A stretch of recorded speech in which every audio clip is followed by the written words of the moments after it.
Hai student, jumpa lagi bersama Teacher Esi dalam pembelajaran tema ketiga peduli terhadap makhluk hidup, subtema 2 keberagaman makhluk hidup di lingkunganku, dan kita masuk pada pembelajaran yang pertama.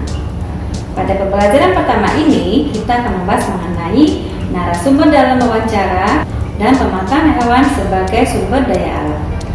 Narasumber itu bertugas memberikan informasi yang dibutuhkan pewawancara dengan menjawab pertanyaan. Narasumber yang akan kita wawancara ini harus memenuhi syarat sebagai berikut. Yang pertama, memiliki pengetahuan di bidang tertentu berkaitan dengan topik atau tema yang akan kita bicarakan. Yang kedua, memiliki keahlian tertentu dalam suatu bidang yang berkaitan dengan topik. Yang ketiga, mengalami atau terlibat dalam peristiwa yang berkaitan dengan topik wawancara. Nah, narasumber merupakan orang yang berperan penting dalam wawancara. Oleh karena itu, sebaiknya diperlakukan dengan baik oleh pewawancara, baik sebelum wawancara, saat wawancara, atau setelah wawancara. Nah, bagaimanakah sikap pewawancara yang baik terhadap narasumber? Yang pertama adalah sebagai pewawancara, kita harus memperkenalkan diri kepada calon narasumber serta menyatakan maksud dan tujuan wawancara yang jelas. Yang kedua, meminta kesediaan seseorang untuk menjadi narasumber dengan menggunakan bahasa yang santun. Yang ketiga, menepati janji wawancara dengan narasumber pada waktu dan tempat yang telah disepakati. Yang keempat, melayani narasumber dengan baik, misalkan memberikan makanan dan minuman saat wawancara. Yang kelima, berbicara menggunakan bahasa yang santun dan interaktif saat wawancara. Dan yang keenam, mengajukan pertanyaan wawancara dengan jelas serta mengulangi pertanyaan jika narasumber kurang paham. Yang ketujuh, tidak menyela atau memotong penjelasan narasumber saat menjawab pertanyaan. Dan yang kedelapan, mengucapkan terima kasih setelah melakukan wawancara.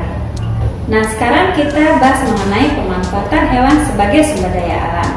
Nah, hewan yang kita manfaatkan selain sebagai bahan makanan, bahan obat-obatan, dan dimanfaatkan tenaganya oleh manusia. Contoh pemanfaatan hewan oleh manusia itu antara lain adalah yang pertama, ayam dan bebek dimanfaatkan untuk diambil telur dan dagingnya. Yang kedua, ikan koi, kucing, dan kelinci dimanfaatkan untuk hewan peliharaan. Yang ketiga, kerbau dan sapi dimanfaatkan untuk diambil daging dan tenaganya untuk membajak sawah. Nah, di samping itu, hewan juga dimanfaatkan dalam menjaga keseimbangan alam.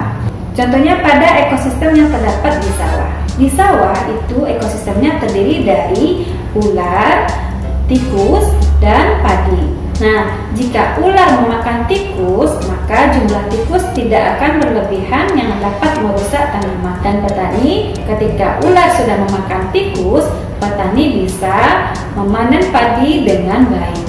Nah, dalam hal ini, ular berfungsi menjaga keseimbangan alam, yaitu menjaga keseimbangan jumlah tikus dan tanaman padi. Jika keseimbangan alam tidak terjaga, tikus sebagai hama padi tidak ada pemangsaannya lagi. Jumlah tikus akan semakin banyak, akibatnya tanaman padi akan habis dimakan tikus dan petani gagal panen atau mengalami kerugian sehingga tidak dapat memanen padi. Oleh karena itu, kita harus menjaga keseimbangan alam dengan cara yang pertama, tidak memanfaatkan hewan secara berlebihan. Karena kalau kita memanfaatkan hewan secara berlebihan, akan menyebabkan hewan menjadi langka atau bahkan menjadi punah. Yang kedua, menjaga habitat atau tempat hidup hewan, misalnya tidak merusak tumbuhan yang ada di hutan. Yang ketiga, tidak membeli barang yang berasal dari bagian tubuh hewan langka. Salah satu hewan langka yang sering diburu adalah burung cendrawasih. Burung cendrawasih adalah burung khas Indonesia yang ada di hutan tropis Papua dan sekitarnya. Karena burung cendrawasih ini adalah hewan yang langka, maka ia harus dijaga. Burung cendrawasih hanya boleh dipelihara oleh pemerintah di tempat konservasi hewan seperti di kebun binatang. Hal ini dilakukan untuk tujuan pendidikan, pengetahuan, dan wisata. Oleh sebab itu, marilah kita sama-sama menjaga kelestarian alam, baik itu hewan maupun tumbuhan. Oke student, demikianlah materi yang teacher sampaikan pada pembelajaran pertama ini di subtema kedua di tema 3. Semoga apa yang teacher sampaikan bisa dipahami dan dipelajari dengan baik. Sampai jumpa pada pembelajaran berikutnya. Dah.